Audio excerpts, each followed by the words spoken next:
Welcome to waves media Telugu. రాష్ట్రంలో నిరుద్యోగ యువతకు 20 లక్షల ఉద్యోగాలు కల్పించడమే లక్ష్యంగా సీఎం చంద్రబాబు నాయుడు, మంత్రి లోకేష్ బాబు, డిప్యూటీ సీఎం పవన్ కళ్యాణ్ కూటమి ప్రభుత్వం పనిచేస్తుందని ప్రభుత్వ చీఫ్ విప్ సీనియర్ శాసనసభ్యులు జీవీ ఆంజనేయులు అన్నారు. ఏపీ రాష్ట్ర నైపుణ్యానికి సంస్థ ఆధ్వర్యంలో సోమవారం స్థానిక ప్రభుత్వ జూనియర్ కళాశాల ఆవరణలో జరిగిన మెగా జాబ్ మేళాకు నర్సరావుపేట పార్లమెంట్ సభ్యులు లావు కృష్ణదేవరాయలు, చీఫ్ విప్ జీవీ ఆంజనేయులు ముఖ్య అతిథులుగా పాల్గొన్నారు. ఈ సందర్భంగా జీవీ మాట్లాడుతూ రాష్ట్రానికి గొప్ప పరిశ్రమలు తీసుకొచ్చి నిరుద్యోగ యువతి యువకులకు ఉద్యోగ ఉపాధి అవకాశాలు కల్పించే దిశ కృషి చేస్తుందన్నారు.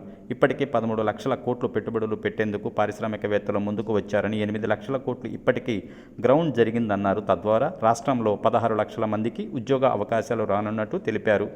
5 ఏళ్ల వైసీపీ పాలనలో యువతకు ఒక ఉద్యోగం కూడా ఇవ్వకుండా మోసం చేసిన జగన్మోహన్ రెడ్డి యువతకు బహిరంగ క్షమాపణ చెప్పాలని అన్నారు. జాబ్ క్యాలెండర్ పేరుతో నాడు జగన్ రెడ్డి యువతకు మభ్యపెట్టి ఒక్క డిఎస్సి కూడా ఇవ్వకుండా దగా చేశారన్నారు. 5 ఏళ్ల పాలనలో జాబ్ మేళాలు నిర్వహించి నిరుద్యోగులకు ఉద్యోగాలు ఇచ్చిన పాపాన పోలేదన్నారు. అందుకే వైసీపీకి యువతకు తగిన విధంగా బుద్ధి చెప్పారని ఆయన ఎద్దేవా చేశారు. నేను యువతందరిని కోరుకుంటున్నా. గతంలో దుర్మార్గ ప్రభుత్వం వైసీపీ ప్రభుత్వంలో యువత విలువ తెలియలా వాళ్ళకి. అదే యువత వాళ్ళని చిత్తుగా ఓడించింది.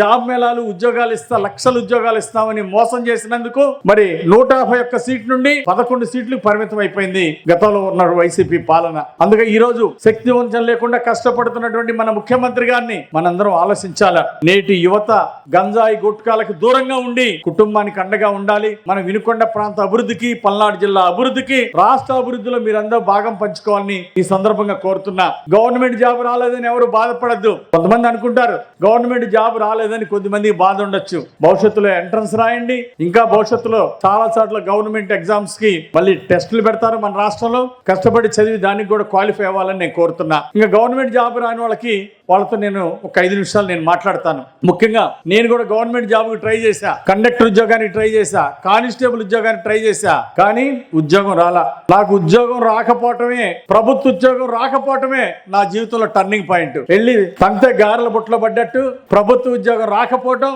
వెళ్ళి టాటా కంపెనీలో మార్కెటింగ్ లో నాకు జాబ్ వచ్చింది. అక్కడే నా జీవితానికి టర్నింగ్ పాయింట్.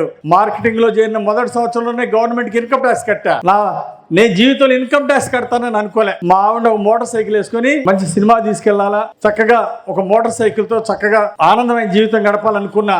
కానీ దేవుడి యొక్క బ్లెస్సింగ్స్, చిన్నప్పటి నుండి సేవా కార్యక్రమాలు చేయాలని నాకు బలమైన కోరిక.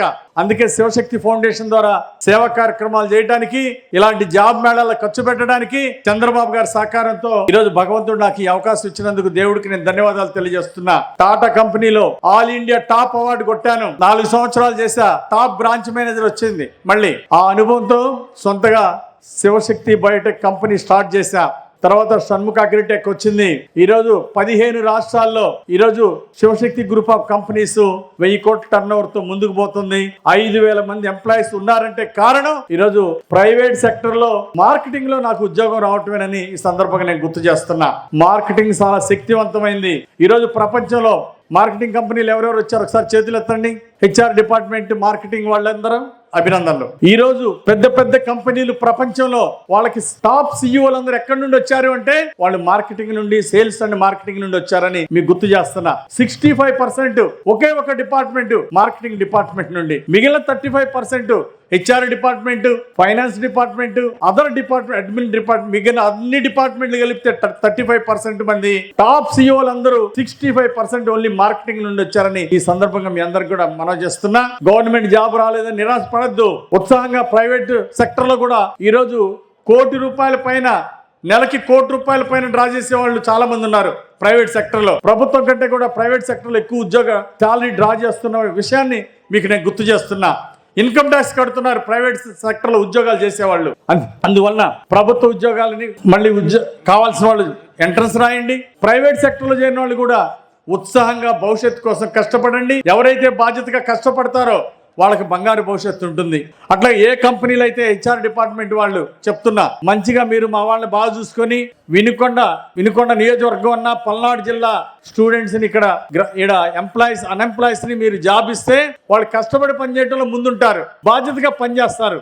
అందువలన కంపెనీలకి సపోర్ట్ గా ఉంటారు, సీనియర్స్ కి అండర్ లో బాగా పనిచేస్తారు మా వాళ్ళు. అందువలన మంచి జాబులు ఇవ్వండి, తొందరగా బాగా పనిచేస్తారు, వాళ్ళకి మంచి ప్రమోషన్లు కూడా ఇవ్వాలని వచ్చినటువంటి కంపెనీలందరూ కూడా విజ్ఞప్తి చేస్తూ మళ్ళీ భవిష్యత్తులో కూడా జాబ్ మేళా పెట్టిస్తాం. ఈసారి మా వాళ్ళకి 1000 మందికి ఉద్యోగ అవకాశాలు ఇవ్వాలని చెప్పేసి అన్ని కంపెనీల నుండి వచ్చినటువంటి హెచ్ఆర్ వాళ్ళందరినీ కోరుకుంటూ, మీ అవసరం ఇంట్రెస్ట్ బట్టి 2-3 కంపెనీలకు కూడా జాబ్ మేళాలకు అటెండ్ అవ్వాలని కోరుకుంటూ, ఈ రోజు జాబ్ సాధించబోయే అందరికీ అభినందనలు తెలియజేస్తూ, జాబ్ మేళాలో పాల్గొన్న అందరికీ శుభాకాంక్షలు తెలియజేస్తూ, జీవితంలో మీ అందరూ ఉన్నత శిఖరాలకు ఎదగాలని ఆకాంక్షిస్తూ, ఒక నిరుపేద కుటుంబం నుండి వచ్చినటువంటి నేను మళ్ళీ భవిష్యత్తులో మీ అందరికీ దేవుడు ఆశీస్సులు ఇచ్చి మీ అందరికీ ఉజ్వల భవిష్యత్తు ఇవ్వాలని కోరుకుంటూ, మనం ఆహ్వానించగానే వచ్చినటువంటి ఎంపీ గారికి ఒకసారి గట్టిగా చప్పట్లు కొట్టి ధన్యవాదాలు తెలియజేయాలని కోరుకుంటూ, wish you all the best తెలియజేస్తూ సెలవు తీసుకుంటున్నా.